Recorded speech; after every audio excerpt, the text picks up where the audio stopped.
Winter watering can be very important, especially if we have a dry winter. We don't just get droughts in the summertime, and quite often in the fall, sometimes November and December can be very dry months. What happens when we have dry conditions in the winter is we see symptoms particularly on our evergreens, like white pine or arborvitae or boxwood the evergreen hollies. And so what you'll start to see is scorch on the needles or on the leaves, scorching around the edges where the tissue turns brown, similar to what we would see in the summer with drought conditions. So one method you can take to try to protect your trees from winter desiccation injury is to make sure that they're well watered going into the fall.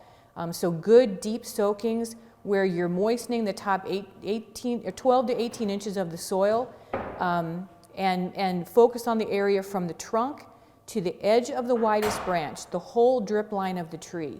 Also, apply mulch in the fall, about 3 to 4 inches deep. This will help to hold moisture in the soil, whether that's from your irrigation or from snow or rain.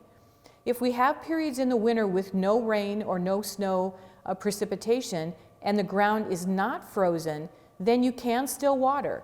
You may need to just take a hose and sprinklers out and water the tree about once a month if we don't have a good amount of precipitation from snow.